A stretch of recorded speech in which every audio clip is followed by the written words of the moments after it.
The WNR Podcast Network presents the Sopranocast. My name is Nate, and I'm with Archie.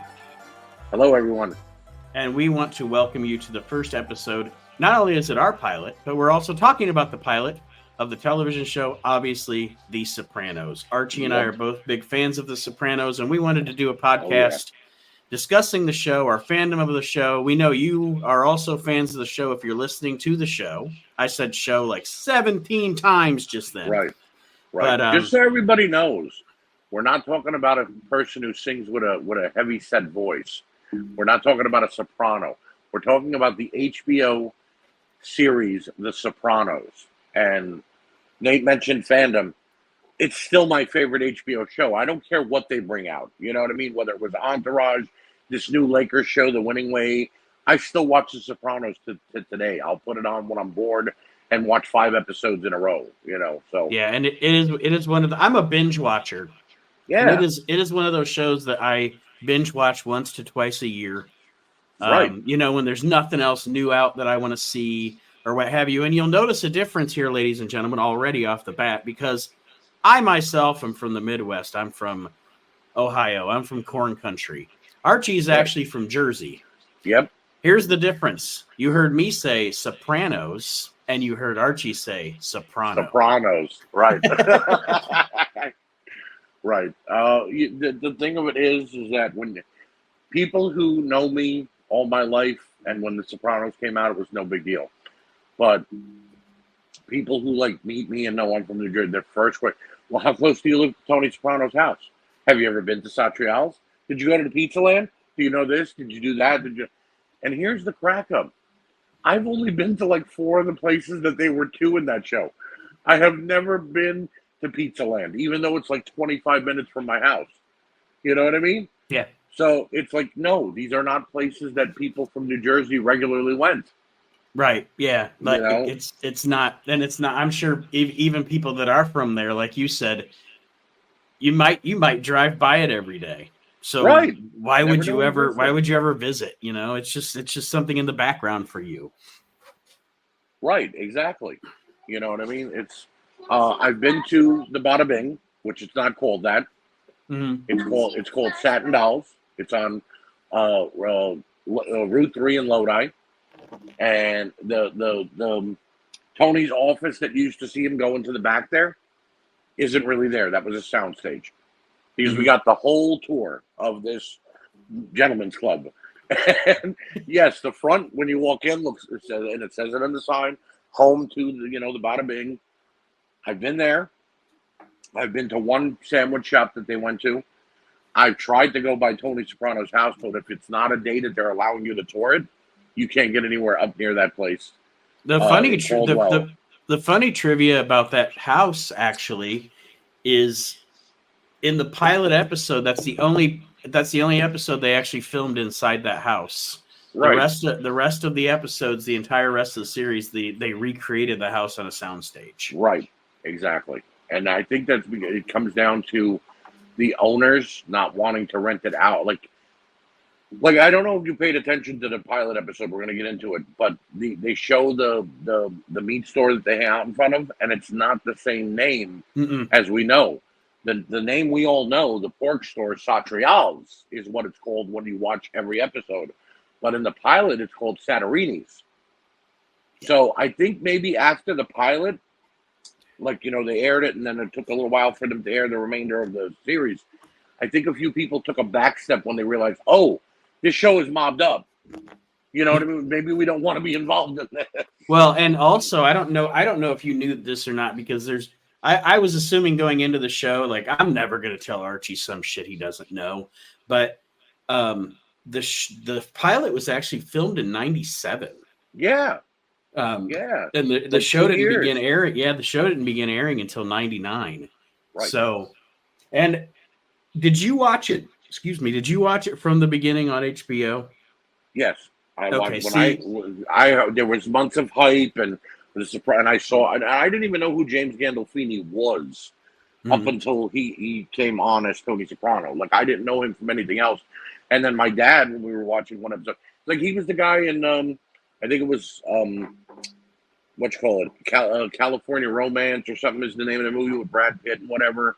And I'm like, I didn't even know he was in that because he didn't Yeah. look the same. But I didn't know. I knew the guys who have been in every mob movie, like Paulie and guys like that. But watching the common attraction for this show, I was like, oh Jesus, I have to see this. What is HBO going to do here? Yeah. And See, so episode 1, I was a late bloomer. Mhm. When the show initially came out, I did not have HBO. Right. And then I think after it was probably the second season. I bought both of the first 2 seasons on DVD Right. and watched it. And The Sopranos is what made me subscribe to HBO. Because then I was like, oh shit, this is a show I need to see when it comes out every single week. Right. This is one of those TV series, like Game of Thrones, like Entourage, that when it aired on Sunday, if you didn't watch it and then you saw somebody Monday morning and they're, hey, did you watch the episode of that? Shut up. No, I don't want to know anything going into it. I want to watch it myself. You didn't want a spoiler because God forbid they told you something and you missed out. You know what I mean? This was HBO like turned back the clock to that what is it called? Water cooler talk in office buildings. People were busting to talk about it. The show would end and me and my buddies would call each other like, "Oh my God, is he really going to kill this guy? Did he really do that? Did he really tell Johnny Sack?" Because we were talking about it like they were our best friends. Yeah. And we were talking about their lives. That's the mark of a great TV show or movie is when you become emotionally connected to those characters. Exactly. Just like, and it's not The Sopranos, and we are going to get into the show, I promise, folks. But the dude that played Dale Gribble passed away. Right. On King of the Hill, and I'm a big King of the Hill fan. Okay. As am I. As is the wife. And somebody posted a meme the other day that had the guys standing out, by the fence in the alley like they always do, and it had Boomhauer and Bill and Hank was in a suit, and then they were holding their beers, and it had Dale's hat on the ground, right next to Hank, and I was like, why am I getting emotional about a right fucking cartoon? It was right. It's a cartoon, but you become emotionally attached to characters, and if it's good TV or a good movie, if it's well done, right. Which this is one of the greatest TV shows of all time. I agree, and it won every award possible. It was nominated, like I think the 1 year that they broke records was when they were nominated 12 times in 1 year, from every actor point of view: best actor, best supporting actor, best actress, best supporting actress, best director, best producer, best score. And it's like, okay, this show can't be that good that they're winning everything, but they are. You know what I mean? And HBO didn't dare put on anything else better than it. Like 6 Feet Under just ended. I don't know if you watched that show about the family with the funeral home. That just ended. I've never watched that one. There were a couple other series that they were like, nowadays they'll put 3 or 4 series on at the same time on HBO, just on different nights, and you got to pick and choose. And no, if The Sopranos was airing that season, there was nothing else on TV. They didn't want anything else competing with it because they wanted your attention on that family. So and rightfully so. The pilot episode, and like we said at the beginning, we aren't going to do like a play-by-play of the episode. That's not what we're here to do. If you're listening to the show, you've already watched the show, you're already a fan. It's more observations about the episodes, and Archie, you can obviously whatever you think when we go through a scene. But my first thing I wrote down was what a perfect vehicle to take you through to get you started in going through Tony's life. Right. To have this guy wind up in a psychiatrist's office. Right. To wind up in the chair.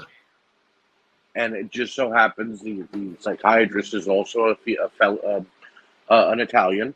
And she's very refined. She's not, pardon me, a mafioso type of character. But if you look at who it is, for all you mafia fans, it's Karen Hill from the Goodfellas. Yes, Lorraine Bracco. You know what I mean? It's Lorraine Bracco. So perfect person to be putting in there. You know what I mean? Mm-hmm. And you're starting out, he's telling her the story of why he's there, why he had a panic attack, or he doesn't think it was a panic attack. He just feels he got lightheaded. typical male. You know, Yeah. I know I'm diagnosing myself. I'm fine. You know, and he's telling this story, but he's not really telling her a big story because he's got to keep it under wraps at first. Yep. And I like how she addresses that with him later. Yep. When he starts telling the story about going to get, we had an issue with an outstanding loan. Right. And she's like, okay, there's some fucking rules here. Right. And he's like, I took him out for coffee. Yeah, we had coffee. But he ran him down as he had a cup of coffee in his hand. That was what made it even funnier. You know what I mean? He runs this guy over in Christopher, his nephew's brand new car, breaks the car, and the guy's coffee flies everywhere up in the air. He's like, I took him out for a cup of coffee. So, that was, like you said, it was the perfect place to start off the story to show you what you were dealing with. There's a bonding here between Tony Soprano and I first thing in this episode, or right off the bat, because we start off with the ducks.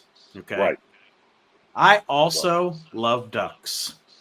I do not like birds. I am not a bird person. Right. I would never have a pet bird, but for some reason I love ducks. When I worked at a home and farm store for a long time, and we actually carried like chicks and ducks and turkeys, or ducklings, I should say, chicks and ducks and turkeylings.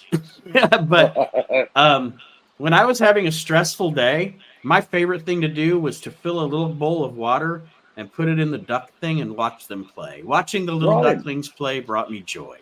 Right. So Tony and I have something in common here.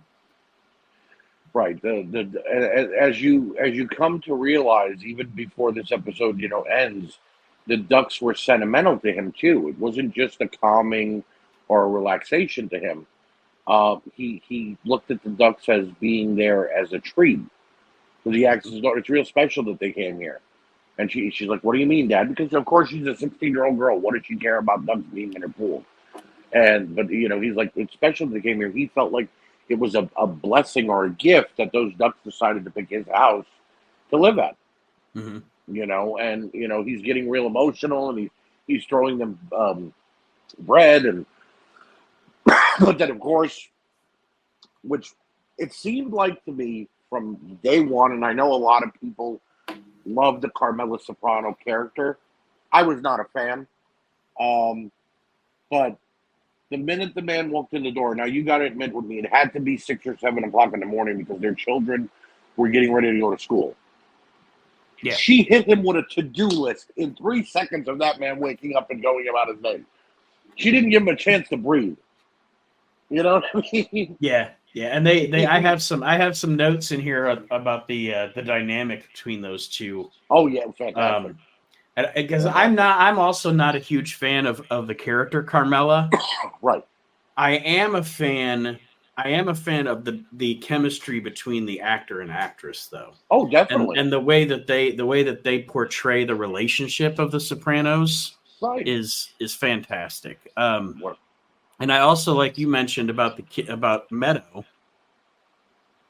mm-hmm. The thing that sets this show apart from any other thing that's ever been done with the mob, in my opinion, is they do such a good job of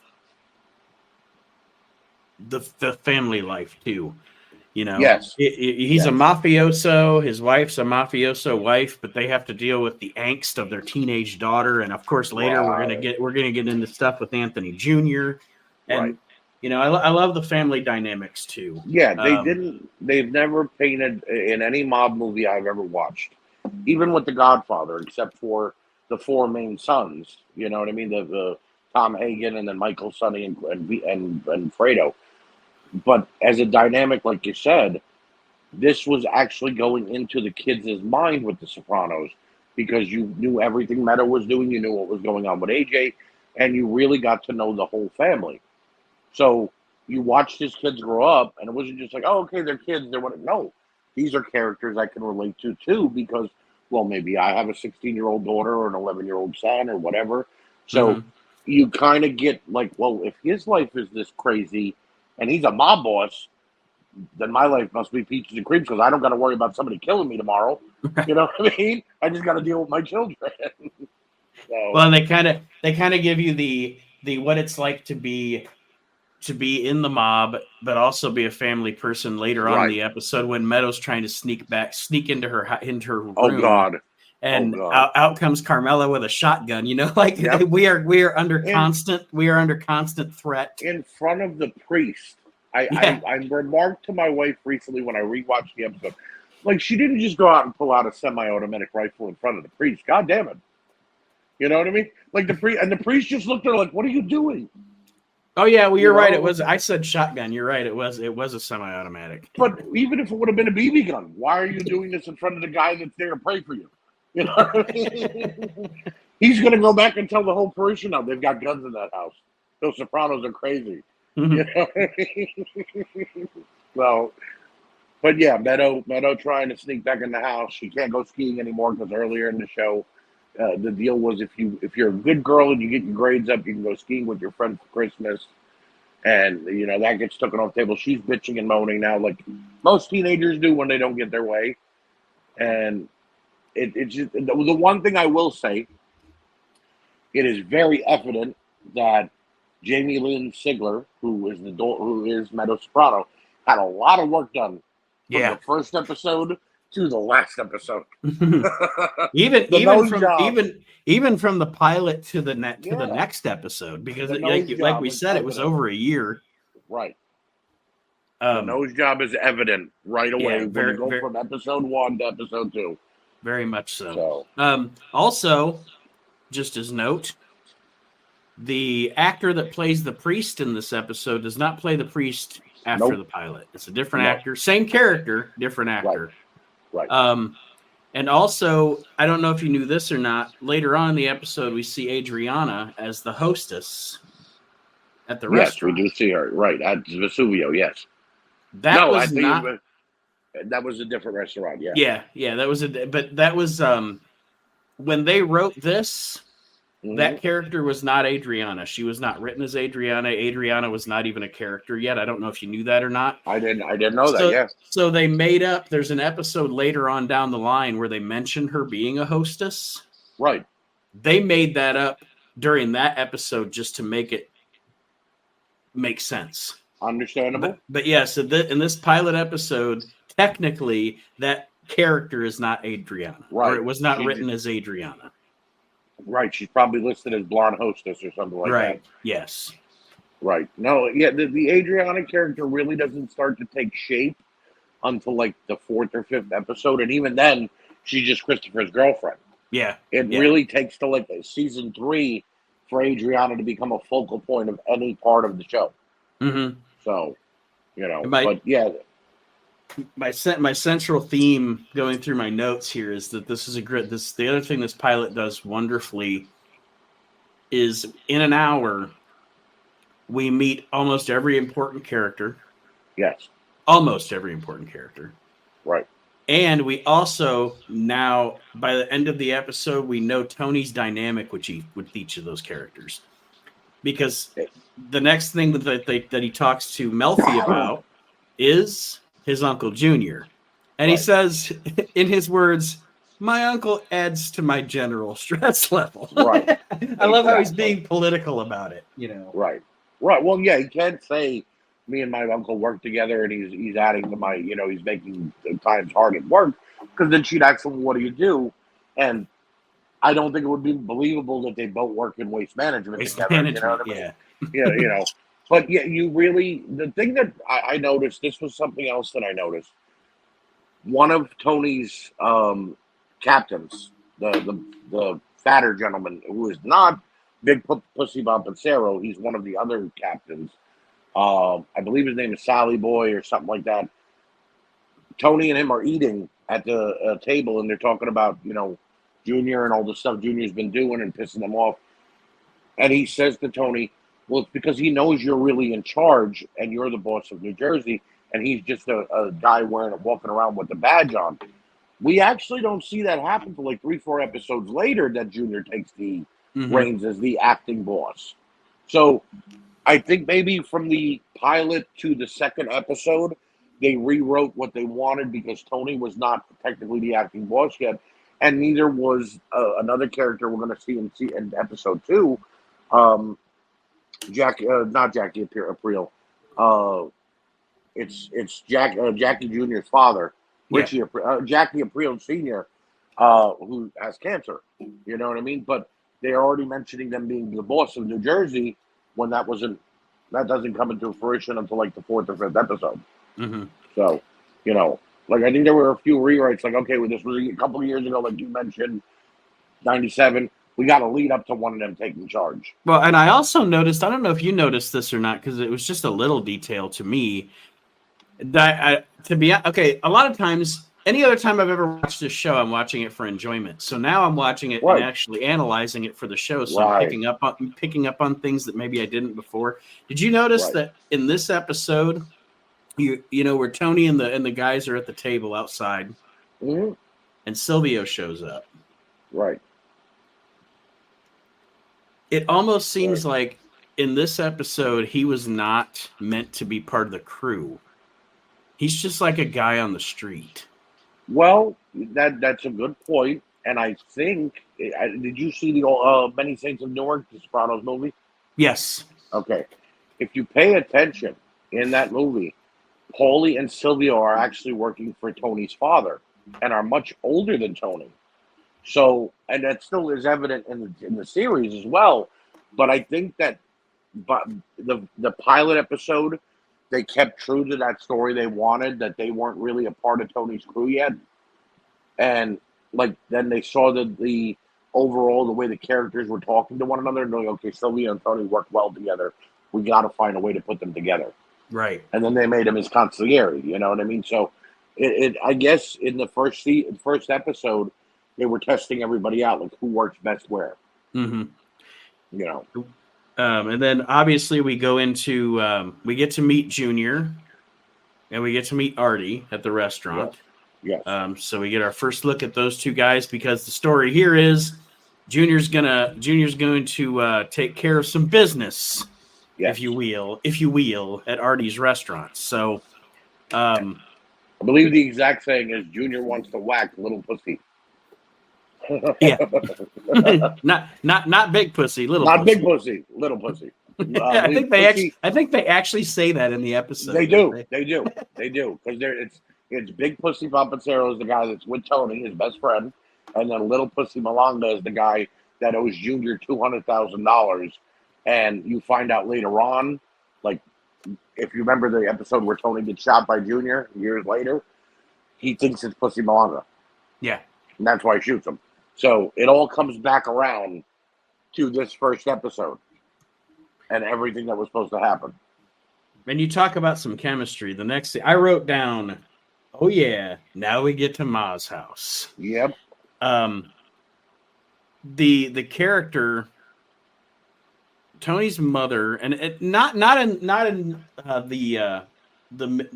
malicious way, not in her malicious side, because Livia has a malicious side, an evil side. Oh yeah. But in the way she acts about things, she is very much my grandmother. She's my great grandmother. Okay. Yeah, she's like old, but she's emo.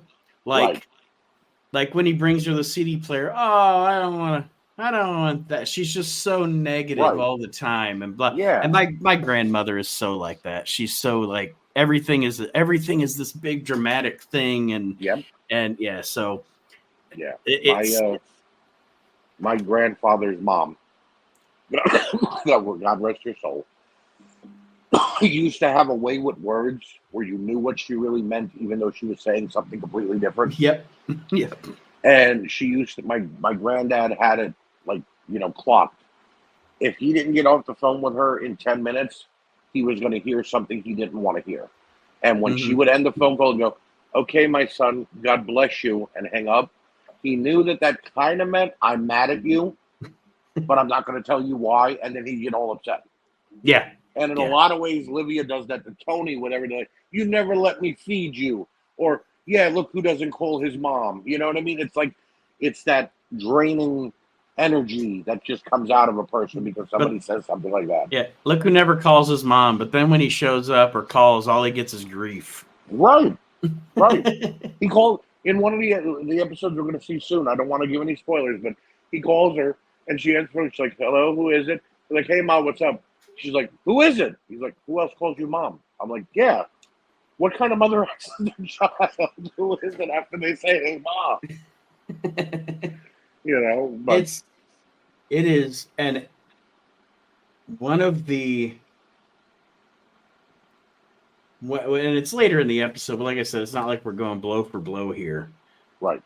But one of the biggest, to me, the biggest, where do Tony's issues come from? Right. Is the scene later on when he is so angry about how his mother just whittled his father down to nothing. Right. With her overbearingness and her, James Gandolfini does such a good job acting in that, and he's always good, but you can just see the disdain on his face. It's not just that. We don't see what Johnny Soprano looks like for like 3 or 4 seasons. But the way he paints you a picture of his dad, like, you know what I mean? Just, this strong, overbearing monster of a man that when you finally see what Johnny Soprano is, you go, oh, damn, he really is a monster. Yeah. But then this woman, his wife, like you said, whittles him down, like just drains every bit of energy out of him that no matter what he tried to do with his life, it was never good enough. Mm-hmm. So it's like, yeah, I can understand that. You're seeing your father get picked apart. You know what I mean? Your hero, you're this big, strong guy, gets turned to nothing. He's resentful. Yeah. He's upset about it. And he does a fantastic job, like I said, in that scene. That part and the whatever happened to Gary Cooper. Oh God, that's a statement I still use. Are probably, and they're probably, to me, they're probably the two acting scenes in this pilot episode that stick out the most. Right. Right. And a little like he was looking into the future too, because that statement can now ring through today as well. Yes. Whatever happened to the strong silent type, someone who kept their feelings inside and only unleashed them to people he trusted. You look at people nowadays who just blurt out everything they want to say without thinking twice about it. And then when you call them out on their BS, it's like, well, my feelings and I need to be, it's like, Jesus Christ.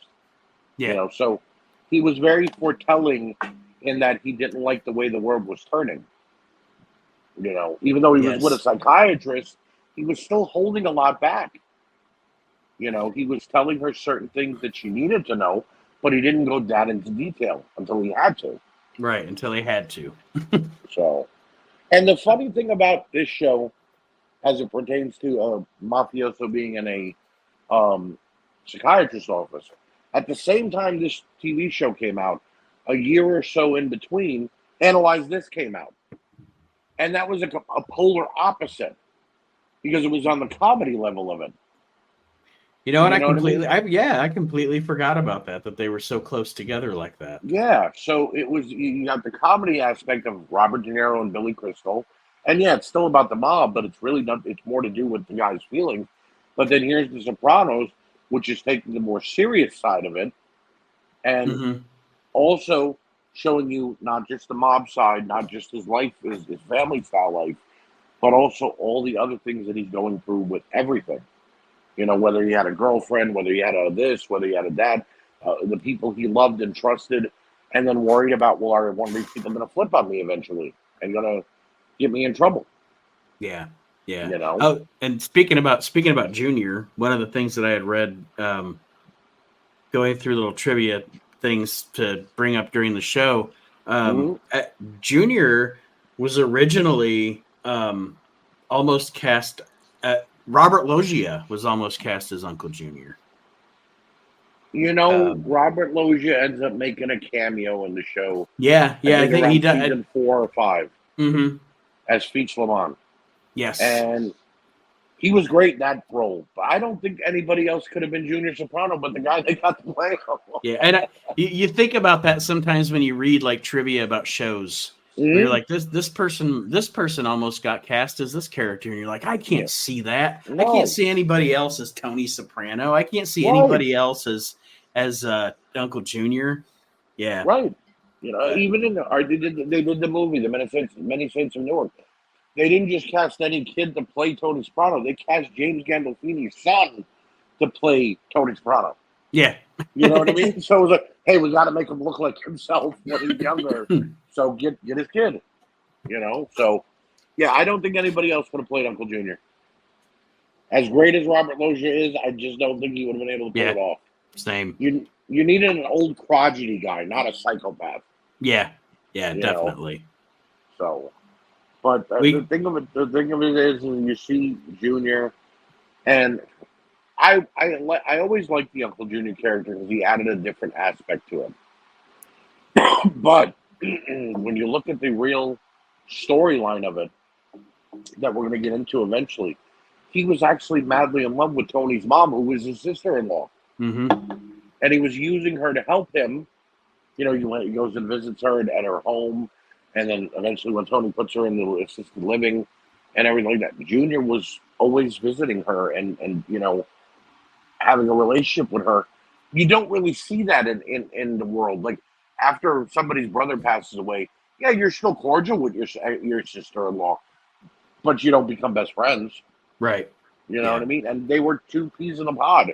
They were two crotchety old people. Like you said, as we go through the episodes, you're gonna figure out here, or again, everybody's seen the show, but as we go through the episodes, one of my biggest observations about the relationship between them is Livia knows that he loves her. Right. And she manipulates him. Mm-hmm. She uses that to her just like she did with her husband. She's such a manipulative bitch. Yep.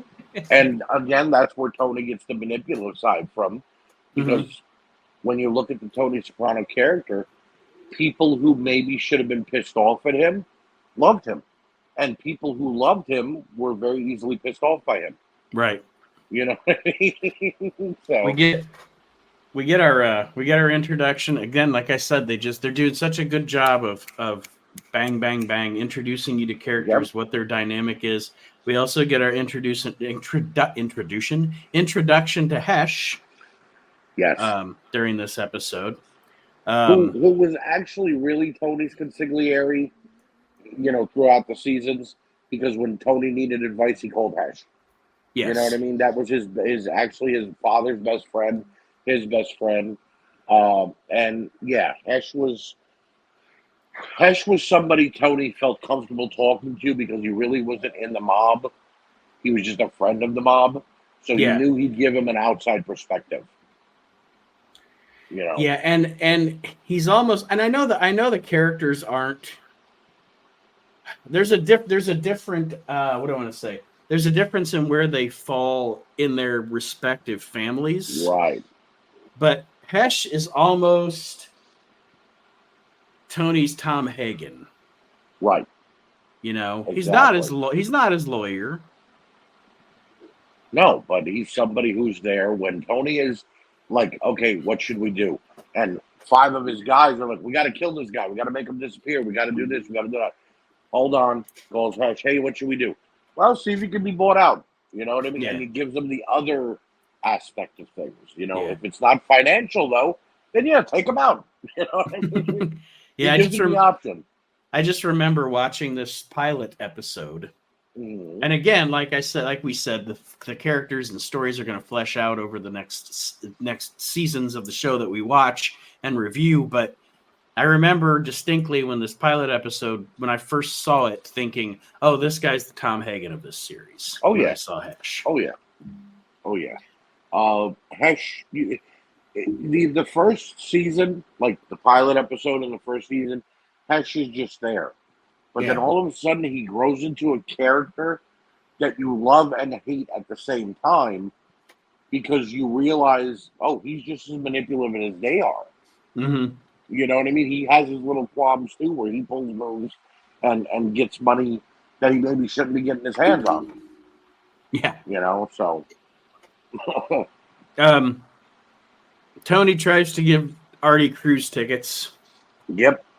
So that he can go away. Tony, obviously, Hesh's idea, just saying introduction to Hesh. Hesh's idea is find a way to close the restaurant down so Junior can't do the hit at the restaurant. Right.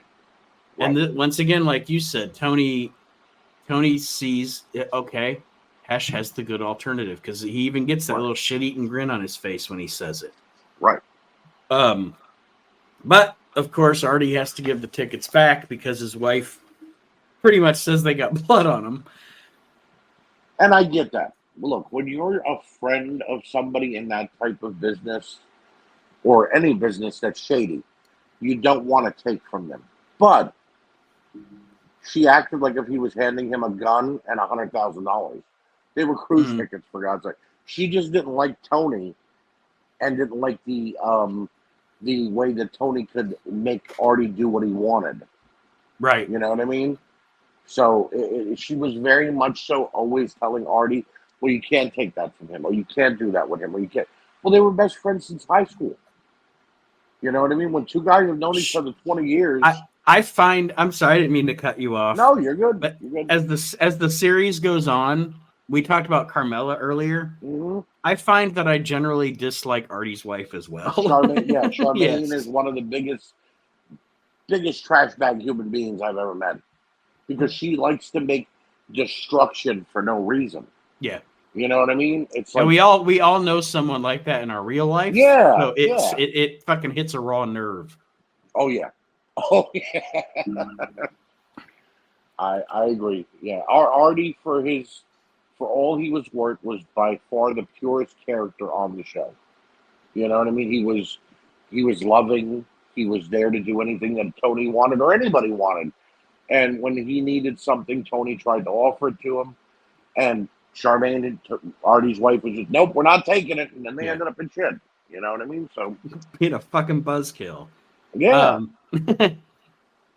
During the scene where Tony and Melfi happen to be at the same restaurant, mm-hmm. and the guy that Melfi's with is having trouble getting a table, but of course Tony gets them a table. Yep. That scene, there isn't a lot to that scene, but I wrote down, I like Tony looking at the guy and going, how you doing? Yeah. He was almost standoffish, like, you're with my girl. Yeah. You know what I mean? Like he was trying to tell him something there. And I think that was when Dr. Milfi realized just how powerful Tony was. Like, he has influence at a restaurant that is jam-packed and can get me a table. Sort of like, if you look back at Goodfellas again, where she made her debut into the mob world, when her and Henry walk through the restaurant to get to their seats, and she's astonished then, it's almost like you see that same face from her in the Sopranos, like, wow, he's that powerful. You know what I mean? So she really starts to, over the course of these next few episodes, realize he's a threat. He's a bit of a sociopath, but she has a love for him because she wants to cure him. Mm-hmm. Almost like one of those women that when they're dating a bad guy, I could change him. Yeah, I could make him better. She thought she could cure him, but unless she could get him out of the mob, she wasn't going to be able to cure him. You know what I mean? The thing that I noticed too, and I talked about it earlier with the chemistry between Tony and Carmela, and they do a great job in the scene where he's trying to work up to tell her that he's on Prozac. Right. This really establishes the dynamic of these two. Yes. Because he's like, I got something to tell you, and immediately she's confrontational. Right. Immediately, who are you? Who are you fucking? What have you done wrong? And another little thing that I noticed was he says, I'm on Prozac. I've been seeing a therapist. I'm on Prozac. She gets happy. And she also says, what did he say? Mm-hmm. Referring to the therapist. And notice Tony does not bother correcting her to tell her that his therapist is a woman because he knows immediately Carmela's going to think he's fucking his therapist. That's what I think. I think he was just like, I'm just not even going to correct her. That's fine. Let her think it's a dude. I agree with you. But when he has to tell his buddies that he's seeing a therapist later on in the series, he also doesn't tell them right away that she's a woman either. I personally think I agree with you about Carmela was going to think he was sleeping with his therapist because she assumed he slept with everybody. Yeah. But I also think that he saw it as if they hear it's a woman, they might think that I'm even softer than I am. Like, not bad enough you're seeing a therapist, but it's a woman too. Hmm. So, you know what I mean? It makes it a double edged sword. You know Yeah. what I So mean? that, yeah. Yeah. So, yeah. And that totally makes sense because he would have a totally different dynamic with his wife than he does with them. So he doesn't want to tell anybody that his therapist is a woman, but for completely different reasons in every Right, aspect of his life. right. So, but here's the thing.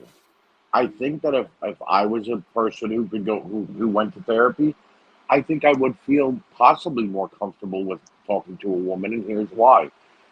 Maybe I want the judgment that comes from a woman at a therapist's office rather than a guy who might just see me as oh, well, I've been there too, so let me just tell you, you know what I mean? Hmm. Maybe you need the comfort and the judgment of a woman in therapy than you more so need a buddy who's just going to become a yes man eventually. Right. Not that that's what therapists do, but you never know. You might strike a You, chord with the guy and he becomes your best friend. yeah. You never You know know? with a So, guy. Yeah. So I see your point there. The part where Tony and Meadow are in the church. mhm. And They he's also explaining that her establish, grandfather bought it, yes, built it. they also establish in that scene, very much so, we know now that Meadow is a daddy's girl. Right. So they have established that because she's like, Dad, can you talk to mom? Blah, blah, blah. You know, Right. and my daughter's much the same way. She's a daddy's girl as well. But I also Of course. wrote down, speaking of mother or father daughter dynamics, I wrote down, my ancestors didn't build a church like Tony's saying that his did. But Right. my daughter has the same reactions to things like that Meadow does. Like Right. I tell my daughter something that I think is so cool, and she's just like, yeah, whatever, Dad. I don't Right. care. Why should I care about that? Yep. It almost goes back to Bill Cosby in the '80s talking about, I'd ask my dad for $5 and he'd tell me how he killed a bear with his loose leaf notebook. And I'd be like, but what does that have to do with anything? Our children today look at us like that, no matter what we talk about. Yeah, Could be a sneaker, could be a TV show, could be something we did at work. And they look at us like Meadow Soprano looked at her father, like, what does that have to do with anything? yeah. Meanwhile, he was trying to show her your family have roots here. Mm-hmm. Your family have a stability here because he didn't know. Does she think we're all screwed up? Does she think we're all just a bunch of Italian people who came to the United States or whatnot? Meanwhile, she didn't care. She was thinking about going away to Aspen and seeing her boyfriend. That's all that she cared about. All about herself. Right. Yeah, I shouldn't say that my daughter's like that now. My daughter's 23 now, 24, about to get married. But when Right. she was Meadow's age, she did the same shit to me. She just Oh everything. yeah. She just if I thought it was a big deal, she's just like, yeah, whatever, Dad. Right. But God forbid they think something's a big deal and you don't think the Right. same thing. Like my one daughter is 16, at Meadow's age, and my other daughter is 22. And the 22-year-old wants to have a relationship with me now because she's married and has a child. So, she'll ask me little things about when she was a kid and did she do the same thing her daughter's currently doing at 1 and whatnot.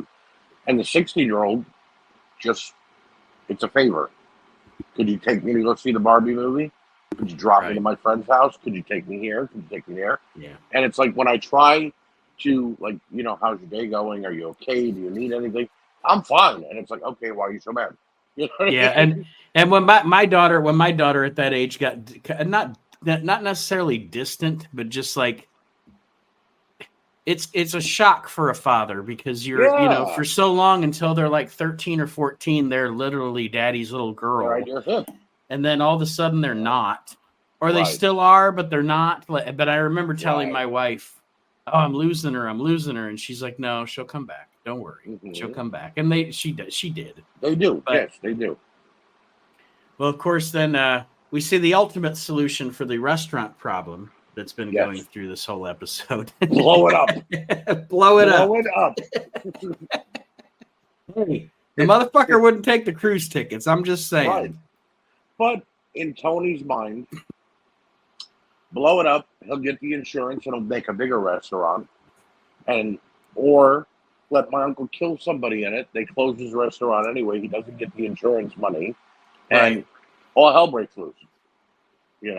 Yes. So, the funny thing though, and we'll hear it in a couple of episodes in this season down the road, was they immediately knew that it was Tony that blew up the restaurant. And by they, I mean Junior and his crew. Yeah. Like nobody just thought maybe it just blew up because of a light went out and it was an electrical problem. It wasn't just the arson investigators. The mob knew Tony blew up the restaurant. It's like, why? How do you know? Right. Yeah. Well, I think, but I think it's I don't know what to say. I don't know how to put it. It's the perfect solution to Tony's problem. Right. To highlight what we're going to be seeing in The Sopranos, what kind of a show this is going to be. He's going to get what he wants no matter what. Right. And he thinks he's coming from a good place because he thinks he's fixing a problem, but he doesn't realize the bigger problems that come out of it. Like blowing up Artie's restaurant. You don't know how long he didn't know how long insurance was going to take to pay out. He didn't know if Artie would even want another restaurant after that. Right. All he knew was I have to blow up this restaurant to stop this from happening, and we'll see what happens down the road. That's all that it was basically. It was to see what happens. So, the one relationship that we don't see blossom yet in episode 1, but it's there, but it's not huge, is the Christopher relationship. Yeah. Tony's nephew. Yeah. There's some moments with Christopher, like the moment in the car before they chase the guy down. And then at the end, when Christopher's talking about he could be in a movie, or he could make his stories into movies and make money doing that. You kind of sort of see what their relationship is like. But in this one, in this pilot episode, it almost feels like a more adversarial relationship than it actually is. Fleshes out to be. I was going to say that it almost felt like Christopher was Tony's burden. Like he got left on his doorstep. Because everything Christopher would say or do in this first episode pissed Tony off to the high heavens. But as they grow in the next few episodes and whatnot, you realize, no, Tony has this ungodly love for Christopher that even though he's doing something bad, he sees no harm in it, and he's just trying to teach him how to do it better. So, but I have to say, as time will go on, the Christopher character was my favorite out of all of them. I love Tony Soprano. I am from New Jersey. I am from North Jersey, and I want to be Tony Soprano. I always have been. You know what I mean? I've always, the golf shirts, the slacks, going, you know what I mean? The dressing style. I've always wanted a Chevy Yukon. I've never gotten one before, though, because they're just too damn big. You know what I mean? But just that kind of, that strong, powerful person, that's what I've always tried to be. But on the other hand, you gain a love in this series for Christopher because you see him as this lovable fuck up who, again, is trying to do things from a good place, but also thinks that he should be bigger than he is. Yes. So, and we've all had that guy in our friends or family circle where we go, God, I love him, but I want to strangle him today. Yes. Yeah, absolutely. Absolutely. So, yeah, and then and I can see what you're saying about the Chris character. One of my favorites. Yes. And I guess Tony is ultimately my favorite, and we'll talk about it more as we go through the series. But I'm a big Paulie fan. Oh yeah. I'm a fan of almost every character, but it's hard to pick a favorite sometimes. And I may even have a favorite for one season, but then the next season somebody else is my favorite. Because they change the dynamic from season to season of who you're watching out for. And that's the whole thing. It's like, The only one who never really tried to raise up the ranks and become bigger than they were from the starting of the show is Paulie. Because in Paulie's mind, well, I'm right where I want to be. I just, I'm an owner, I'm a captain, and, I'll make my money and be happy. Everybody else on the show, though, takes that turn. You see Silvio eventually thinks, well, maybe he can be the Don. You know what I mean? You see Christopher always trying to do better than he is. So, yeah, there's always a curveball at the ending of an episode or a season where you go, okay, I want to see what happens with this person now. Mm-hmm. You know what I mean? So they drag you back in. Like I mentioned, I'll watch it now and I'll put it on because I'll be having lunch or something and I'll put on one episode. And then the episode ends. And mind you, I've watched this show 20 times. And then I got to see the next episode. It still happens. Yeah. It took me. Yes. Yeah. I want to see what happens again. So my last two notes on the pilot episode are, first of all, it is very fitting, and again, another great way to show you what the dynamic of the show is going to be. That is, everyone has gone through all of their opposite directions, and everybody has their motives, and everybody has their confrontations, and everybody has their conflicts. Everybody still shows up at the party. Yep. And everybody still walks into the house together. And, and they close with the pool. But the last thing and the most important thing is, I know I said those two Tony Soprano scenes, the one with the mother and the Gary Cooper scene, were probably my favorite scenes in the movie. Right. I'd say right behind those, though, is the scene with Junior and Livia driving to the party. Right. And the reason is we are now seeing, again, setting everything up, that these two old people that we thought originally were just these two old people.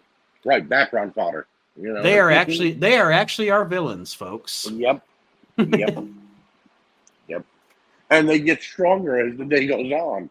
Yes. You know what I mean? As the season gets bigger and better, as the next season starts, you're like, wow. But I guess when you look at it in the big storyline of it all, was his mother and his uncle. So he could never really take them out. Yeah. So they just had to keep getting bigger. Absolutely. So, but yeah, you see their strength together as they're talking in that car ride.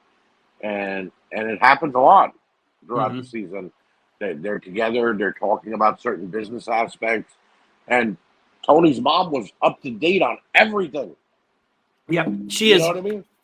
And I mean, again, anybody that's listening has seen the show, but I just she is so manipulative. Yeah. And just like she is one of his workers' name. Every guy she knows Paulie, she knows Christopher, she knows Sylvia. It's like she could have told Junior, take that son of a bitch out, and he would have went and did it. Yeah. It's weird. I'm glad my mom and my uncle never tried to do that to me. But overall, I would say the pilot episode, I don't know if we want to I was thinking about it before we started doing the show, and I was like, I don't know what's the best way to do this. Do we rank the episodes like 1 through 5 Strombolis, 1 through 5 lasagnas, something like that. But whatever food item it is, I definitely give the pilot episode 5 because it's one of the great pilot episodes in the history of television to get you hooked into watching the show, and very effectively at introducing to you the characters and the dynamics. Going into the next episode what you're going to get. I agree. Back in late 98, 99, TV was not like it is now with streaming sites and everything. So you didn't know if you were getting more than one season of a TV series, especially with HBO. You know what I mean? Yes. So this hooked you and made you eager for the following week. But then as you learned, there's only 10 episodes or 12 episodes or whatever, you'd start searching the internet, going on Google. Did they renew? Are we getting another season?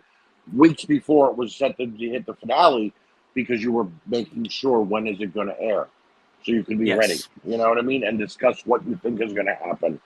This show, I give it a 5. I'll give I'll give it 5 gabagool on a scale of 1 to 5.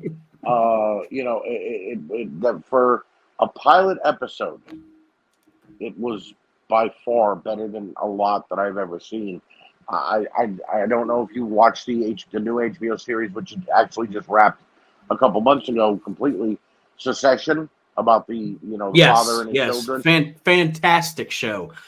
That first episode, that pilot, hooked me too, just like with the surprise. I have to watch more. I was about to say, I actually put off watching that show because I didn't think it would be something that I liked, because it looked almost too soap opera-y to me. Right. And then I was like, I had one of those times where I was in a show hole. I didn't have anything to watch, so I put on that first episode. And just like you, I was going to watch the first episode and get back to work. Right. I didn't get much work done that day. No. Because I watched the first episode and then I watched 4 more. I binge watched the entire first 3 seasons, because there was only 4 seasons total, in a week. So I went through 30 episodes in a week. And because my buddies were all talking about it, they're like, this, that, the other, that. Like, okay, I guess I got to watch it. I'm like, you know what? They're bad at judging shows. I'm going to hate the first episode. Show ends, and I'm like, Jesus Christ, I want to watch more. Yeah, I'm addicted. Yes. So The Sopranos was the first one that did that to me with HBO, though, where I said, I've got to watch more. Mm-hmm. And then, there have been other shows that HBO's had, Entourage, but it took me 4 episodes to get into Entourage, because I was just like, who the hell is this cocky young guy in Hollywood? Mm-hmm. But by episode 4, I got into it. Boardwalk Empire. It took me a whole season before I said, okay, it's decent, I'll watch it. But The Sopranos hooked me from episode 1. Same here. And I loved it. I still love it, and I have to watch it every now and then. I've seen the finale multiple times. I still think my cable got cut. When it goes to black. So. And I am a gigantic fan too, and I am so glad that we decided to do this show. I agree. Because it's going to be great and it's going to be great to discuss it with you every single week. Yes, sir. And that being said, stay tuned. Of course, obviously, folks, we're going to have a lot more episodes of this show, because we've got how many seasons? 6 seasons of The Sopranos? 6 seasons. The only thing I might ask that we could jump over is Johnny Cakes. I don't need to talk about that ever again. Listen, Mitchell, we're here for the good or the bad.